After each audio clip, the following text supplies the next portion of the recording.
Hey, just letting you all know, I keep saying episode 27 in this episode, but I mean episode 28. What's up, guys? This is KhUnlimited. Welcome to episode 27 of Spill the Tearal, my JRPG podcast where I talk about JRPG news, release dates, what I've been playing, what I want to play, top lists, and more. This is another special episode, maybe my last one until I have another normal episode. I'm recording this in advance, so like you guys will see this maybe by the time I'm flying to my new place. But once again, I am recording special episodes because I'm in the middle of moving. I don't even have my computer to record off anymore. I'm recording off my laptop in this temporary little studio thing I made, which I'm gonna break apart right after I'm done recording this. But by the time the next episode comes up, I should be in my new place. I'm not 100% sure if I'll have my PC and stuff set up by then. If not, I might just break on my laptop and I'll see if I record a actual episode or not.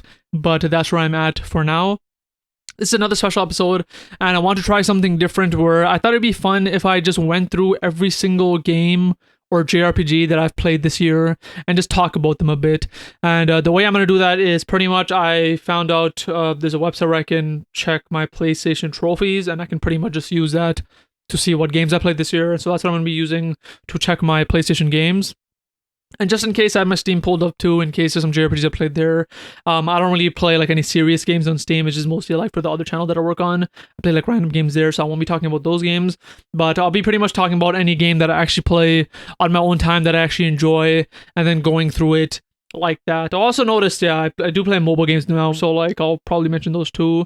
But yeah, let's start going through the games. So we're going to be going over my PlayStation games first. Now, if you didn't know, PlayStation is where I choose to play all my main games. It is my system of choice. I do have like a gaming PC pretty much that I used to edit, but I can game on too. I don't like playing on my PC that much because it's just a lot more convenient to play on PlayStation. And now with the PlayStation Portal, it is just completely perfect in any way for me to play there. And so I'm going to be covering those games first. And after that, I'll probably cover if there's any Steam games. And then I'll cover mobile to end off this episode. And so I have my list pulled up here, which I'm looking at. I'm going to January of 2024. So the first game, which I won't really talk about, is Lego Harry Potter. Now, the reason that this is here is because, first of all, it's very cheap. So I just bought it. But end of 2023 to beginning of 2024 is when I pretty much bought the Harry Potter collection, like the books, like all 7 books, and I went through all of them and read them for the first time in my life. I never watched the movies in my life, I never read them in my life, and I didn't know anything about Harry Potter. Anything I ever knew about it was like my cousins were really into it when I was younger, and so like anything I knew was from what I heard from them when I was younger. And so I decided to actually go through the books. I ended up really loving it. I love Harry Potter now. And so I remember right when I was done, I'm like, yo, I want some more Harry Potter. So I bought the Lego Harry Potter games and I played that for like a day, but I never like went back to it. So it says that I played that in January of 2024. Another game I played after that is Dragon's Dogma Dark Arisen. The reason I played this is I believe it's out now, but Dragon's Dogma 2 was like a game that was getting a lot of hype. And I remember I saw a trailer for it and I'm like, this looks pretty cool. And I noticed that Dragon's Dogma 1 was on PlayStation Plus for free, so I thought I would get it and try it out. I tried it, I didn't like it at all, and I stopped playing it pretty much like 15 minutes in. I just noticed the battle system was very clunky, the movement wasn't that good, and I believe it was the combination of, I think it was not having lock on and not having dodge roll. I believe it was those two things which made me like dislike it a lot. Where like what would end up happening is I'll stand somewhere, I'll look at the bad guy, I would attack with my sword, but then like it would just miss the bad guy because there's absolutely no lock on, and then I had to pretty much, it was just me like turning towards the bad guy manually, attacking, turning again, attacking, and I'm like, this feels like a very fucking old game that doesn't like play well, and so I just kind of dropped it. And again, it was just for me to test it out in case I really did like it, then I can get into Dragon's Dogma 2, but I just didn't end up, liking Dragon's Dogma 1, so that's kind of where that was. January 9th is Hogwarts Legacy. This is like Lego Harry Potter, where when I was reading the books for Harry Potter, one of the goals was that by the time I was done, I would buy Hogwarts Legacy and play that. I played Hogwarts Legacy, I want to say for like a week or two. I think what ended up happening with it was just like very different from what I expected, the type of game. Like, I don't know how to describe it, but it felt very clean and sterile. Like, I don't know, like it just wasn't what I expected Hogwarts to be. Again, I read the books, I didn't watch the movie, so I have no idea what the depictions of the movies or whatever were.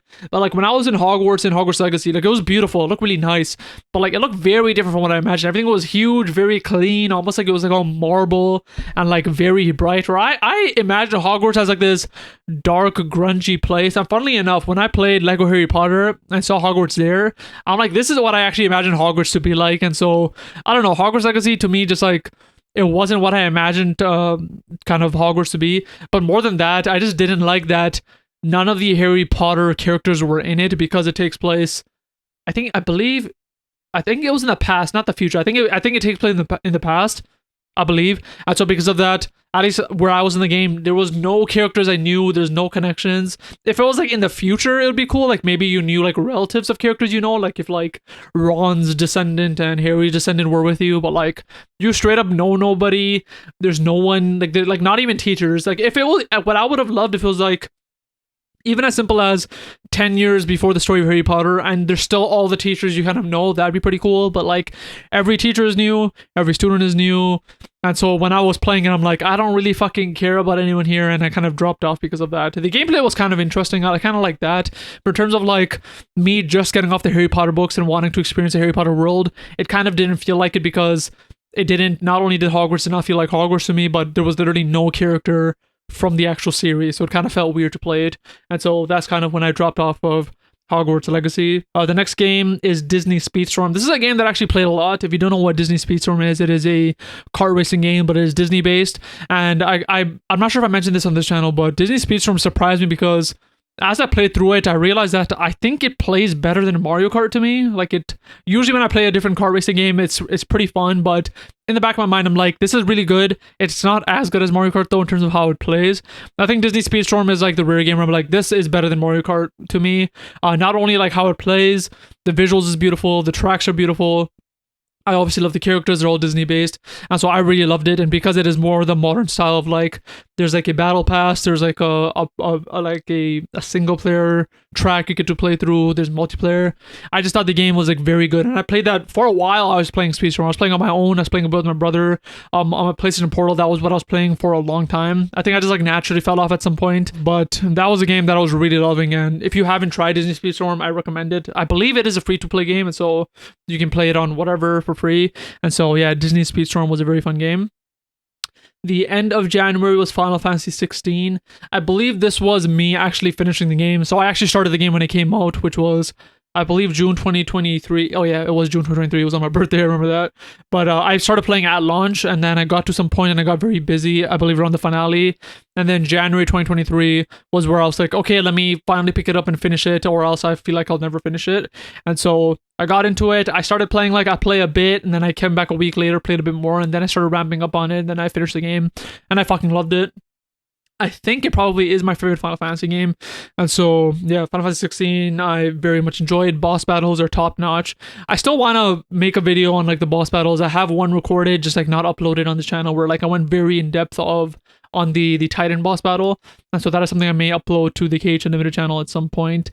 But yeah, I think Final Fantasy 16 was a masterpiece. I love the story. The gameplay, I always mention, is like one of the best. I fucking love the combat system of Final Fantasy 16. The character's amazing, etc. So yeah, Final Fantasy 16 is a game that I just very much enjoy. And then I have 3 games, which are Yakuza Kiwami, Yakuza Kiwami 2, and Yakuza 3. Now, this is funny because this is from January to February, and the reason it's funny is because I remember specifically this is at the point where I started Spill the Tearal, because I kind of specifically remember, I believe the first episode of Spill the Tearal does have a thumbnail that is kind of like Yakuza themed, like I have the main character on it and stuff like that. And so I believe it was somewhere around this time where I actually started Spill the Tearal, which is cool because now we're like 27 episodes in, and I love the Yakuza games. It was very interesting. I thought it was interesting the way I specifically had to play, because I played Yakuza Kiwami 2, 1, which is a remake, and so that felt like more of a PS3 game. I played Yakuza Kiwami 2, which is also a remake, and that was newer, so that felt more like a PS4 game. And then I went to Yakuza 3, which is not a remake, and so that felt like a PS2 game. So I kind of went like like it felt like very like it felt pretty new to the game, then it felt newer, and then I went back to a PS2 level game where the detail was very low and it felt very different. I still liked it, but I think I stopped playing Yakuza 3 because this happens to me all the time with whenever I play a series that I really like, but whenever I play too much, I do burn out at some point. And so going straight from Yakuza Kiwami 1 to then 3, that was just like a bunch of hours of Yakuza, so I kind of fell off. So I'm definitely gonna finish the series. I fucking love Yakuza. I really enjoyed the story. The gameplay I thought was pretty fun too. And so at some point I'm probably just gonna restart Yakuza 3 and go from there. And I really want to know kind of like the story of like, you know, the homie, because I know like he's older in the present games, the main character, and so I really want to see how it goes from there. But yeah, the first 3 Yakuza games are what I played. The next game at the beginning of February, damn, we just entered February, is Neo 2. This is a game I played a bit of. I played this for another channel I work on, but I played this with my brother, and we actually very much enjoyed it. It was pretty hard for us, but I think in terms of games that have like Souls-like combat, this was one of the ones that I actually liked a lot. And I mentioned this in the Souls/Lords of the Fallen video that I have, but Souls games, I really only enjoy when I do play them in co-op mode. And so since Neo 2 was in co-op, we liked it, and so that is a game that I did enjoy. The next game is Final Fantasy IV. I talked about this in a previous episode where I talked about it pretty in depth, but I really enjoyed Final Fantasy IV. And I also believe I talked about that this was probably the first JRPG that I played, which was like of that era, which is like very, very classic JRPG. And it kind of blew my mind because it constantly surprised me with how good it was, because I always expect games of that era to be very simple, very basic, like pretty much Pokemon. I think of Pokemon where like Pokemon doesn't really have like a complex story. It's a very basic story. Gameplay is very basic. Visuals are very basic. But then I looked at Final Fantasy IV, which had a very sprawling adventure as a story. The characters, they had character, they had like excellent dialogue, and then the visuals were mind-blowing. Like sometimes they had like certain animations of like ocean waves or like fire effects. When I see it, I'm like, is this really like pixel animated? Like some of it straight up looks like they took like a real life element they recorded and put a pixel filter. Like it blew my mind visually, character-wise, story-wise. Where like it made me like truly like change my mind on like how older games are perceived from me, where I thought they were like, those are old games, those are whatever, I prefer present games. But after I played Final Fantasy IV, I was like, you know what, yeah, I really gotta play more games of this era. And I do plan to play more of the OG Final Fantasy games, because I believe I bought the entire collection of the older games. I think it was 1 to 6, I believe, that I bought. And so I plan to kind of go back to one of those other games at some point. But yeah, Final Fantasy IV was a game that I very much enjoyed and surprised me in many ways. After that, we go all the way to April, so we skip March. And so in April, we're playing Final Fantasy VII Reunion Crisis Core. This is a game that's very special to me from my childhood. I remember specifically on Boxing Day. I'm not sure if do you have Boxing Day in America? In Canada, it's like the day where like everything is on sale.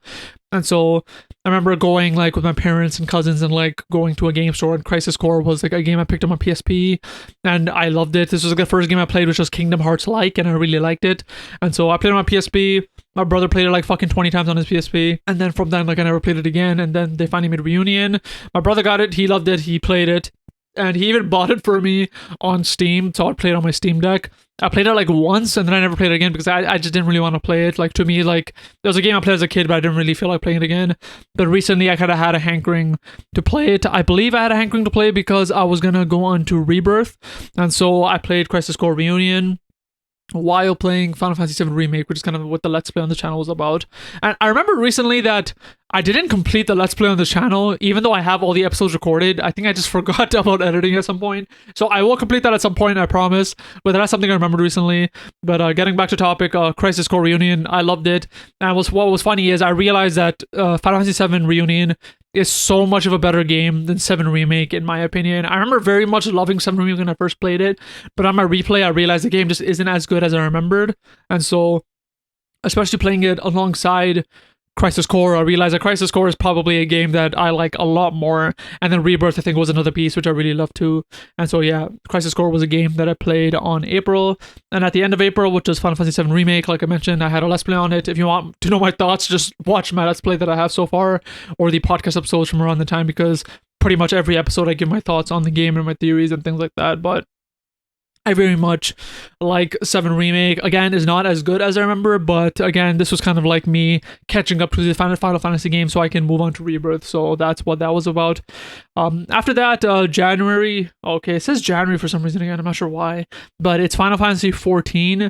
I think I just played Final Fantasy 14 on PlayStation because it was on sale. Like the entire collection with all the expansions on sale, so I decided to get it even though I own it on PC. And I didn't really play that much. The only reason it's here is because I got it on PlayStation and I pretty much wanted to set up the game so I could play on controller, because I like Final Fantasy 14, but I don't like playing on PC that much. Like, I don't like sitting on a desk and playing with the keyboard and mouse. And so I wanted to pretty much set it up on PlayStation and make keybinds for all my moves and shit on controller. So that's pretty much all that is. I pretty much turned the game on, spent a day to make my keybinds. I played for a day and then I didn't play it from there. I believe I jumped into it again to do the Final Fantasy 16 event before that left so I can get Torgal as a mount. But that's pretty much what I did with the Final Fantasy 14 this year. I fucking love 14. I gotta get back to it. But yeah, that's kind of my experience that I had with it this year at least. After that is Final Fantasy 7 Rebirth. This was a fantastic game. I loved it. Me playing Crisis Core and 7 Remake was for this moment. I got it. I played it. I got like the cool edition with the steelbook. I have it somewhere there. I thought the game was fantastic. I think it was like miles and miles better than Remake in like pretty much every way. And yeah, I really liked the open world take. I enjoyed the story and it really got me excited for the next chapter to see what's going on. And like as I was playing it, I'm like, I really fucking want to play the OG FF7 now to see like how different it is. But because there still is a third game that I gotta complete, I'm gonna wait till that comes out, play that, and then move on to OG FF7 to kind of see what the comparisons are. Because yeah, like the story I think has been told in a very like masterful way, and I'm just very curious to see what the differences are. Because I'll be playing like 7 Remake and Rebirth and like thinking about stuff, and I'm like, is this like an OG FF7 thing, or is this like a thing that they add in Rebirth? Because I literally have absolutely zero idea what the original FF7 is. Like all the time shenanigans they're doing with Destiny and timelines in the remake, I don't know if that's actually part of FF7 or if that's the thing they added to remake or not. So like I don't know kind of what's the difference. And if the timeline stuff isn't a part of the OG FF7, I kind of wonder what the story is then, because I feel like the remake are focusing on that aspect so much.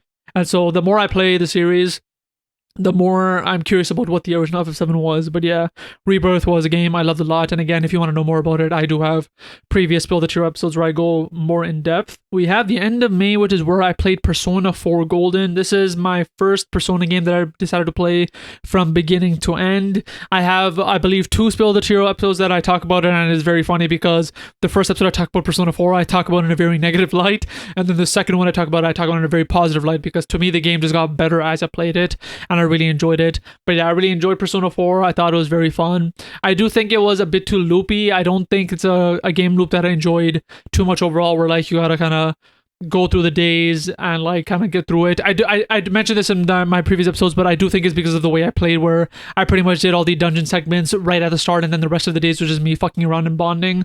I didn't really balance it out too much, but that's just kind of the way I play, and because of that I think it did make my experience a bit more detrimental. But overall I really liked it. I really enjoyed the story, and Persona 5 Royale is a game I do want to try at some point. I don't want to try right away because I feel like I would get burnt out or drop it at some point, but it is a game that I for sure want to try out now, whereas before Persona 4 Golden I didn't know if I was ever really going to try it. But yeah, Persona 4 Golden I thought was a very amazing game, especially knowing that it was a PS2 era game, and this is something that I potentially could have played as a kid when I had a PS2. Kind of blows my mind because it very much does feel like a modern game, at least in terms of the storytelling. From there, we have Final Fantasy X HD. I talked about this in one of my Spill the Tearal episodes. It's funny because I played it for like 30 minutes, 45 minutes. First of all, I couldn't continue playing it because the day I ended up playing it, funnily enough, was the last day it was available on PlayStation Plus. So the day after it was off and I couldn't play it anymore. And it didn't really matter because when I played it, I didn't enjoy that much. It felt very clunky. The mechanics were kind of whatever. The visuals kind of aged not so well. And so when I played it, I wasn't so much into it. I'm sure it's a game I'll get into again in the future. At some point, I do want to experience every single Final Fantasy game, but at least from first blush, I did not enjoy it too much, but yeah, I did not give too much time into it anyway, so that's my experience with Final Fantasy X HD. The next game after that is Tales of Zestiria, and pretty much this section of my list is me trying to find another JRPG to play. So after sinking so much time into Persona 4 Golden, I was trying to find another JRPG to really sink my time into. So I tried Final Fantasy X, I didn't really like it. Then I tried Tales of Zestiria. I believe there was a trial or it's free or something, like I had it already somehow for free, and so I tried it. I did not like the battle system. It was very fucking weird. I did not get it, where like you were forced to like lock onto your enemy and you can move like I believe left to right and kind of forward. It was very weird. I didn't enjoy it. I didn't understand it that much, and there was also this cheapness feeling of the game. I don't know what it is. The Tales games for some reason don't feel that good to me. I remember trying a Tales game a long time ago in the past too, where there was a demo and I didn't enjoy that either. I thought I would enjoy it now because I'm kind of more seasoned with JRPGs now, but Tales of Zestiria still wasn't too into it, so like I only played that for like a day and then dropped it. Another game is Tower of Fantasy. I've talked about this before, but I tried Tower of Fantasy when it came out on my phone, and I really enjoyed it. I kind of dropped it because at the time I was really trying to get my controller to work for every mobile game I played, and the controller support wasn't great, and the game felt a bit janky, so I dropped it. I got it on PlayStation. I tried it. It felt equally as janky. It's a good game, like I like it, but like it still felt like janky enough where I didn't feel like playing it that much, and so I dropped it again. I'm sure it's a game I'll come back to at some point, and I think I'll just get it on phone as I originally did, because I play so many games just on my phone now without controller, where like it wouldn't be an issue. But yeah, Tower Fantasy, seeing that it's still like alive and well, it's continually getting updates, and like it feels like a Genshin type success. I feel like the future parts of the game are probably going to be better than the start of the game that does feel kind of janky, so I do want to try it at some point and see how different it is now. The next game on the end of May is Star Ocean: The Divine Force. I kind of talked about this before, but it was a game that I was really enjoying. I was really enjoying the story. I really liked the visuals, but the combat system just got in the way for me way too much, where the systems were too complex, they had way too much metering going on, and the difficulty curve of the game just kind of sucked. I even googled about that, like whether I was doing something wrong or what I could do to strengthen my characters, but everything I was reading was pretty much people saying like, yeah, if you want to strengthen your characters, you have to get these certain items, and to get those items you have to grind a lot, and when you grind, everything's RNG based of whether you get the items or not. And so when I heard that, I was like, no thank you, I don't want to do this RNG based thing just to be able to continue the story. That's kind of like bullshit in my eyes. And so unfortunately I ended up dropping the game, even though I was very, very much enjoying the story when I played it, which sucks. But yeah, Star Ocean: The Divine Force, that's how it ended. What also sucked is I've always heard about the Star Ocean games and I want to really get into it, but this just ended up being one where the combat system was a bit too weird for me. The next game on the 27th of May is Dragon Quest XI-S, Echoes of an Elusive Age. I fucking loved it. I love the game. Unfortunately, I have this fucking disease where I get to the end of the game, I just don't end up finishing it. This is one of them, where I pretty much get to the finale of the game, and then I just stop playing, and I come back to it like 6 months later. That's where I'm at with the Trails Reverie game. I was like that with Final Fantasy 16. I was like that with Trails from Zero. And Dragon Quest XI is my newest one, where like I'm at this point where it feels like I'm about to end, like I'm, without spoiling anything, I'm about to go to this area which feels like it would be the final area, but I just stopped playing for some reason. And so that is a game I am going to get back to. I really fucking enjoyed it. I enjoyed the battle system, I enjoyed the story, and like the vibe of the world. It very much was like something that I was into, and I really do want to finish it so I can also kind of get into the future Dragon Quest games, because I know they're doing some HD 2D remakes too, which I really want to try too. So Dragon Quest XI I fucking loved. After that was Zero Escape, the Nonary games. I talked about this recently on the podcast too. I bought the Nonary games collection because I wanted to try the newest one, which was on sale, but I found out that's the third game, so I bought this collection to get the first two. I played the first one, which is 999. I fucking loved it. Then I went straight to the second game, which I forgot what it's called now. It's called like The Treasure or something. And again, I got the disease where I got literally to the end and I just stopped playing. And so I still have to finish that too. And yeah, that is a game I also really much enjoyed. I thought the story is very fantastic, very interesting. I definitely do not think the second one is better than the first. I think the first is a lot better in terms of story and gameplay, but I very much enjoy it still, and it's very cool seeing kind of like the graphical updates from the first and second. I know the third one looks a lot better too compared to the second one. So, yeah, that's the series that I really love too, and I talk about it a lot more in depth in previous STT episodes. And the last game on my PlayStation list is Sea of Thieves. This is a game I fucking love. This technically isn't a JRPG. I don't even know if all these I talked about were JRPGs now that I think about it, but Sea of Thieves is a game I love. I play it once in a while with my brother. It came on PlayStation recently, so I bought it on that and I played with my brother, I believe like last week, and we had a good time. And yeah, if you want like the most chill fucking game where like you just get to like chill and hang out and talk with whoever you're playing with, like Sea of Thieves is that game. And it's just exploration based, finding treasure, making money, and good stuff like that. But that will be the end of my PlayStation list. That took so much longer than I thought just for PlayStation. Thankfully, my Steam list and mobile lists are going to be a lot shorter, so let's move on to the Steam list now. Now, with the Steam list, there are a lot of games here, because I mentioned I do have to like play a lot of games for another channel I work on, but I'll just be going over the games that I actually care about and like I actually played that like I really enjoyed. The first one would probably be Power World. Again, this isn't really a JRPG. I know this game like was like, it had like a lot of buzz going around or news going around because people thought it was a copy of Pokemon. I'm not sure if I talked about it on this podcast, but I thought that was utter bullshit. It's nothing like Pokemon. It's a very good game. It's its own game. It plays very well. I enjoyed Power World a lot. I know they had a new update recently. I think it was called like the Sakura something update, and that's something I want to try at some point too. But Power World, I think, is a fantastic game, and if you haven't tried it, you should. It's very fun. But that was one of the games I played. Sea of Thieves is here too, which I already talked about. Paranormal Sight is a game that was really fucking cool too. It's like this visual novel style game where I believe you're supposed to be solving a mystery. I only played like an hour or an hour and a half. I played it with my brother. We just never like got back into it, but we both very much enjoyed it. And what was very cool from the little we played, like it was like visual novel based, but it was, and it's 2D. It's drawn like an anime style. It's very beautiful looking, but it was 360, which is very cool. So like, for example, one of the areas we were in was like in a park, and you're talking to this girl, but you're able to move the camera 360, look around, but the world is still 2D and anime. So it's a very fucking cool effect. Like, I don't know how you actually draw that. And because it's 360, they get to do a lot of cool stuff for like, because you have to move yourself, it's kind of creepy where like you would, there's a certain things in the game we'll talk about where like you turn around, like you're talking to a girl, you turn around because she tells you to look back. You look back, there's nothing there. And then when you look back at her, she's just like a lot closer in your face, and it kind of fucking freaks you out.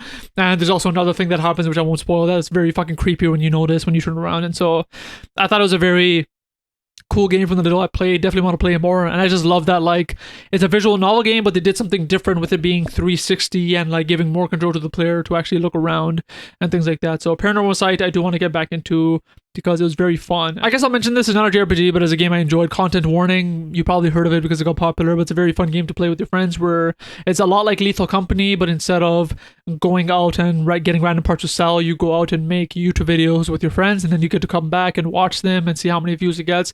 Very fucking fun. I thought it was like a pretty original game, but I really enjoyed that a lot.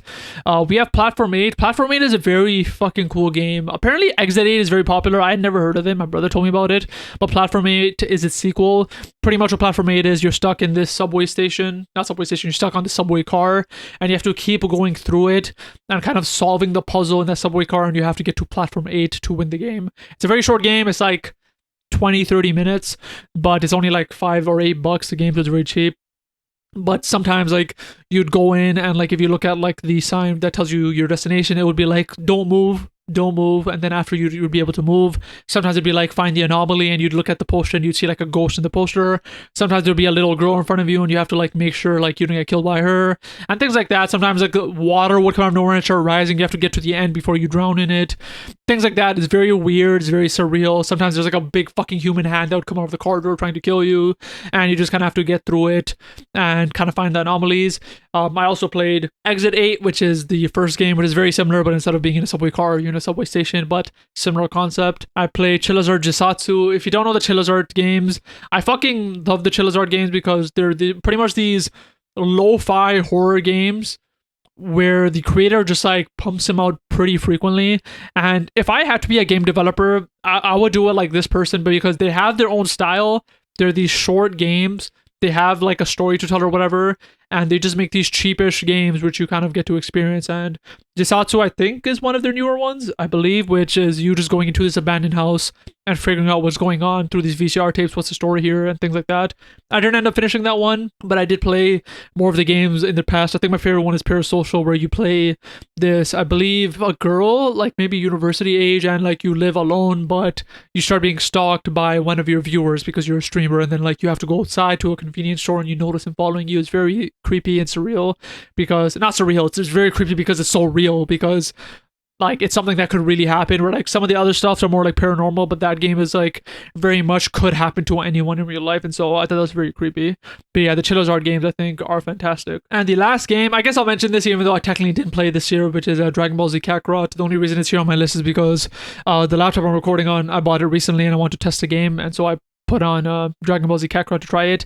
That is a game I used to play. I kind of fell off it, even though I thought the game was fantastic, but I really enjoy the game. I think in terms of like, from the very little I played for like a week maybe, it probably is a definitive way to experience the Dragon Ball story in a video game format, so I thought it was cool like that. I thought visually is very cool. The boss fights were fucking fantastic from the ones I played, and so yeah, Dragon Ball Z Kakarot I thought was very cool from what I played. I wish there was some sort of multiplayer or local multiplayer combat like the other Dragon Ball games, but I understand what the decision they made, were like, this is purely a single player game, and if you want the multiplayer aspect, you have Xenoverse and Sparking Zero soon, and you have Dragon Ball Fighters. You have games that do that, and they just wanted a game which could solely focus on the single player aspect, which is also very cool. And from there, we're just gonna finish this video off with mobile games. Now, I don't really have a list or anything, I'm just going through my pages, and none of these will be news to you if you have seen my other episodes, but I'm not even gonna say them in order, I'm just gonna say the games I see. One of them is Wuthering Waves. This is probably my favorite mobile game right now, where it is a Genshin type game. I really enjoy the story. I think it's fantastic. The combat is very cool. I think the curve of progression was very good, where like I didn't feel like I was hitting walls too often, where they kind of forced me to level up to continue the story. I think it felt natural in a way where I wasn't hitting any walls. Funnily enough, my brother plays this too, and he didn't even know the walls existed because he was just progressing at such a good speed. So I think Wuthering Waves is a fantastic game, and has been updating pretty frequently too. Zenless Zone Zero is another one. It is the kind of it is made by the same people who made Genshin Impact, and I thought it was very fun. I was playing this like every day like crazy, but I kind of stopped playing last week, I think, because I was playing it like a lot.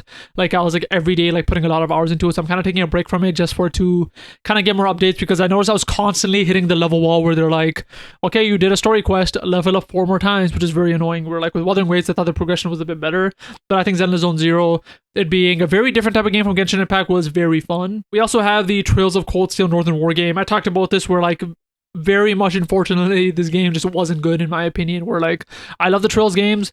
I found out about this game like I think a couple of weeks before it released, and the game came out and the gameplay is just very bad.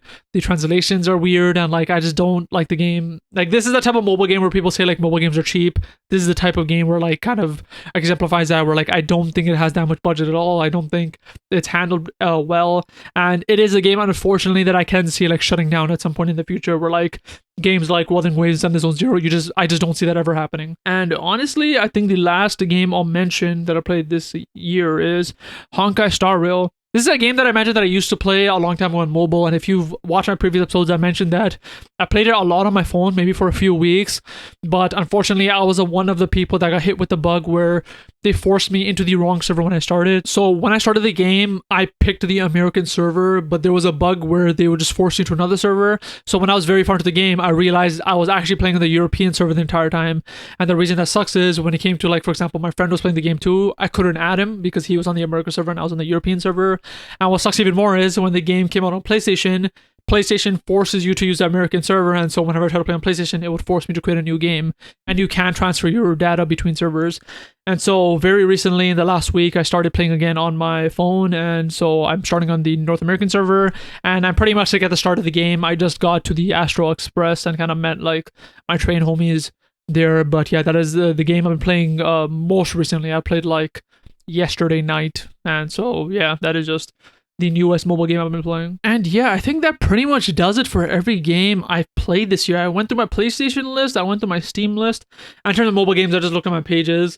If there's any games I did not mention, it's because like I just didn't care for it, or it was a game that I had to play for like the channel that I work on, the other channel I work on.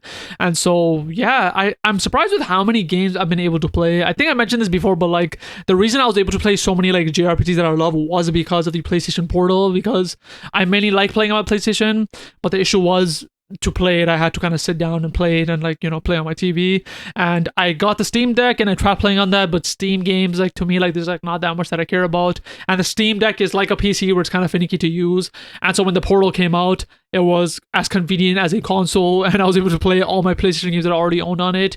Immediately I started going through, you know, Crisis Core Reunion, 7 Remake, Rebirth. Like those are games. Actually, 7 Remake I played on my Let's Play.